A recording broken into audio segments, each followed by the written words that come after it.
The best songs on the radio. This is my only favorite station. Well, yes. Hello and a warm welcome. This is another exciting episode of Beer Talk Friday, and I'm your host Chidako Chineswaga, the one and only Swagalicious. And I saw some charts on social media, and I just got an idea. Why not ask the people? Why not kukuvunza mimi your thoughts, your views? Because seriously, there were a lot of views circulating on Facebook and on WhatsApp, but then I felt like there is more to this than just those chats and papa social media. So my question is, what is wrong if a guy wants to come kumba kwenyu kuzobadara lobola using bond knots? What is wrong? Why are you telling the guy kuti mira kana zvakadaro regedza ako? Why? Because as far as we all know, we are using bond knots in Zimbabwe, and I say secret, everyone knows that. And if you want foreign currency, you know to notenga pamadziro. Of which, for you to buy foreign currency pamadziro, notenga pasipetsoka. I see secret as well. So my question is, kwakaipei if a guy wants to pay lobola using bond knots? So without getting, kumborasikara chitaura zvimwe zvinhu zvisina basa, I just want to get in deep. Titotanga nekutongoti gagaga ndikatitobayo, is it? So my first response iri kubva kuna Tsitsi, my girl Tsitsi. Since you're a girl, daumbonzwa kuti unozvibvumawo here zvekuroorwa nebond notice. So yeah, this is what Tsitsi had to say concerning the issue. Saka nyaya yomusikana wega yatonetsa but handina hangu kunetsa kwayo. Zviripo kande zvokuti vabereki ava vakataura kuti vada mari neva-US handika. Zvaunongotaura ndezvongoti tikuda ma-US akadai. Kana murume atedza kubhadhara on time handika, tongomupa nechikwereti. Ndipenda kunge achiri kubhadhara malobola vakaso zvemakore 20 years ago, but achiri kubhadhara mukore wanhasi. Saka tongomuisawo palist revanhu ivavo. Paanozowana mari yacho ipapo 15 years late otipa mari yema-US akakwana kuti gejwe. Izvo zvoda kuswera achistresana kuti bondi what not. Iwewe taakupa ultimatum 5 years ikati gejwe wobhadhara mari. Handiti hamene kuti chii chinozoitika after bhadhara. Ndizvo.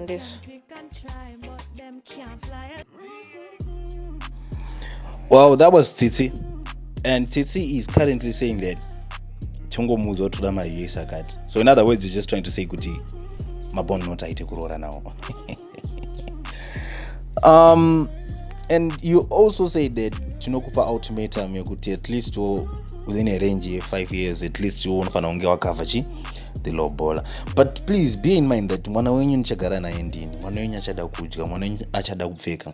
At the same time, we'll be sending grocery kumba kwenyu. At the same time, I'll be sending grocery kumba kwedu. At the same time, tichada grocery mba medu.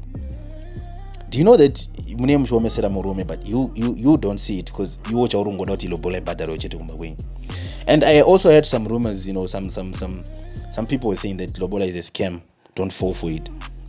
I don't know how far true it is. We will talk about it some other time, but my point is that lobola is just a token of appreciation, but these days you're misusing lobola because you can't tell me you want US dollars. No, you want to copy US dollar I'm getting paid in bond nuts, so you can't expect me to have US dollar. At the same time, you're telling us that is value yake is worth such and such and such because takamensa uchikoro. Did I even force you kumensa uchikoro?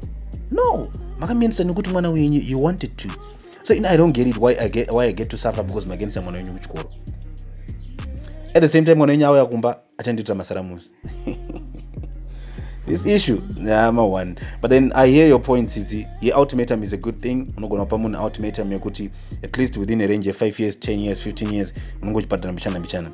But are you aware that in our society in Zimbabwe that if anything happens kumwana wevanhu usina kupedza kubhadhara, vanogona kukuramwira chituna kuti we are not involved, viga wega ausati wapedza kubhadhara mari yedu. It becomes so straining and it becomes so confusing at the same time because zvinonetsa zvinhu zveculture yedu if you really want to get deep into it. But I heard what you said. I don't want to get in deep takuzorasa musoro wenyaya yedu. You said ultimatum munhu ma-US dollars mabond notes maya. That's the girl side. Anyway, I want to go to the boy side. Mafia. And I want to listen to what Ino had to say, and please pay attention to Ino. Ino anogonotera zvine musoro. Ndokutemba mufeso wangu. This is Ino. Yo, what's up, Zvavirasi? Right, pa issue yekuroora nemabond notes. Apana chakashata, igere. Ndio mari yatoshandisa muno. But the problem now is vana vasikana nevasikana vacho vakuda kufadza vanhu. Havachakonzidza masituations emface. You get it? Asi munhu wese ari kuwana ma-US dollars. You get it? So zvakuitika ndezvokuti vana vasikana vakutoda kutopfuma nini vakutoita sort of investment. Vari kuinvest vachiita mwana wedu akazororwa tozodai. You get it? Vakuinvesta pavana vavasikana. So I don't think kuti zvine problem munhu arorwa. Chikuru kuzivana, chikuru kuvakaukama. You get it? Kuti kuvakaukama. You get it? Pane pamwe pekuti munhu atotaura kuti da kuroora. Kunoita mumwe munhu kuti anongotora mwana wemuvha tongobaya munototadza kuziva kuti ari kupi. Saka sometimes you have to be grateful. You get it? Nezvinhu zviripo. Ngatisati ungoda kungofadzana nezvinhu zvisipo izvo. Well said. I don't think I would have said it any much better. You see, what Ino is trying to say is that parents now are being overshadowed nezvinhu more than kuvaka ukama. Because you can't tell me kuti mwanangu pacharorwa uchaona chi, just because mari iyoyo mauda kutotenga baby quantum nemari yekuroora kungoti svike chete vhura muromo toda 1000 US matekenya ndebvu da 2000 US so that mari yenyu ikwane baby quantum, because you always wanted a baby quantum, always, because maida kungovhura shop muda kuti mari yenyu ikwane mari yerenti kuti muvhure shop munoorder zvinhu. That's not how we do it. Muri kurasa tsika. You're being overshadowed nezvinhu zvisina basa, because lobola kusimbisa ukama kuti inini baba ningi mwana wenyu ndamuona, mwana wenyu ndamufarira, asi handingangotore mwana wenyu ndogara naye, asi kuti nditore mwana wenyu munyatsoona kuti ndineshungu dzokugara naye ndichimuchengeta, ndauyawo nemombe dzangu, mombe yaumai, mombe yechakati, nekamari kangu kanotiwo. You know, it's just a token of appreciation yekuti makandizvarira mwana, makandirerera mwana. Now it's my turn to take care of that child. Toda kugara naye inini ave mudzimai wangu. And I'm not sure kana tiri kunzwanana, but as for me, ndanyatsokunzwa loud and clear. Musarasike the main thing because of the little things. Mari iyo yatichakupai ichapera. Muchadzoka makuda grocery every month, muchadzoka makuda kubhadharwa magetsi, muchadzoka makuda mari yekuti vamwe vana vasara vaende kuchikoro. Yet at the same time you're telling me kuti hatoda mabond note ende motsvaga ma-US. Anyway, I heard what Ino said. I'm not gonna imagine what this is so great. I want to move on to Rosella. My main Rosella. So this is what Rosella had to say concerning the issue.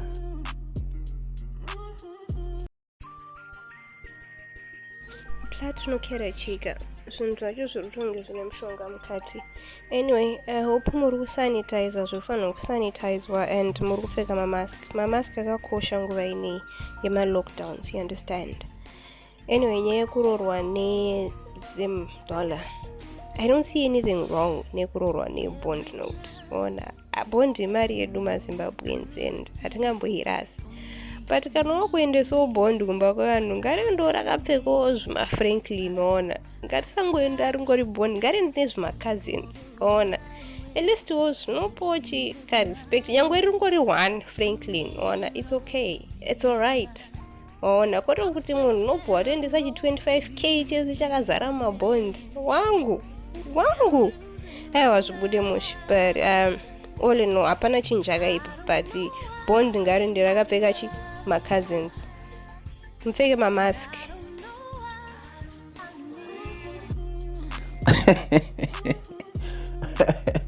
Anyway, that was Rosella. You overemphasized kuti mupfeke mamask. Naija zvangu mamask out. Hanzi musanitize zvoda kusanitize. Anyway, that was Rosella. And Rosella, you are saying that bond note harina kuipa. Uri musikana iwe unonzwisisa zvinhu. So hanzi bond note harina kuipa, but ngariendewo neka-cousin. So Rosella, I want to ask you something. Kana nditomboti what I told is just a scenario. Tombondoyamba kwenyuwo nchida kuroora. ne500k ari mabond. Ungatifunga futi zvemakazini here kuti anzoida pangoita 100 US. But anyway, I heard your point, of which the point is relevant. Hanzi zvoni ratidzawo ka respect at least, because ukamwena one bond note zvoita kunge usiri kuisa effort. Well, yes, it is true, and unozongotorawo ka cousin ka rand kana ka US ukatiwo pa side wise kana 100 US kana 200 US. But that's what kind of achieve since I'm getting paid in bond notes. But anyway, I heard your point. Takubata ipapo. So I want to jump to someone else. A newcomer mu Beer Talk Friday. Strive Jamal. And this is what Strive Jamal had to say concerning the issue.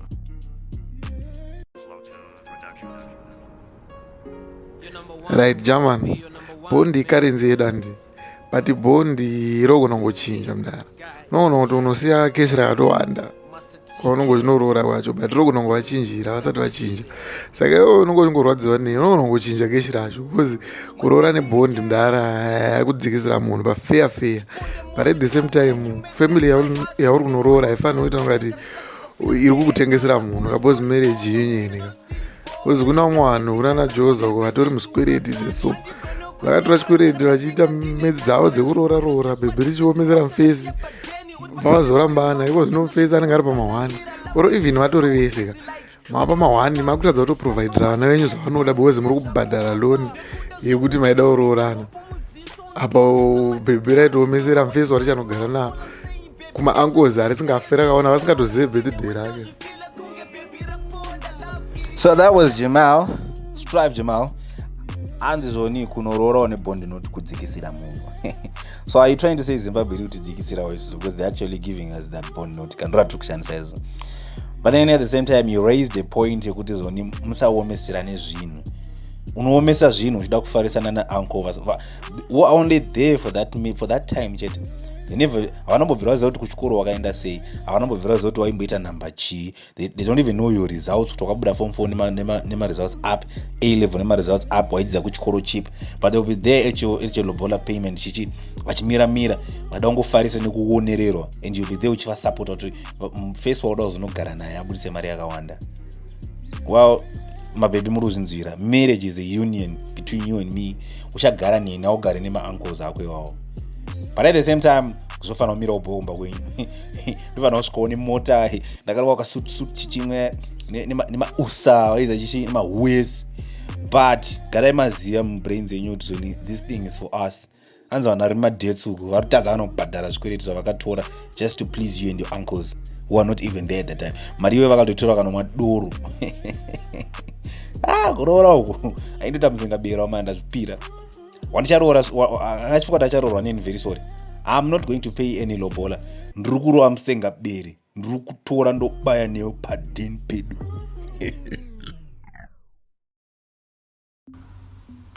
Hey guys, what's up?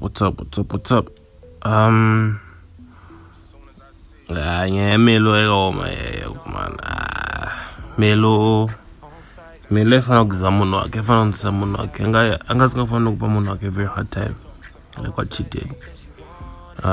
She was supposed to, to accept what was there. She was supposed to wait. She was supposed to follow protocol. She didn't have a right to say whatever she said, about Marie and face work and all that, because it seemed like Kuroorwa was supposed to be something supposed to be wowish, Angaska considered no Myers.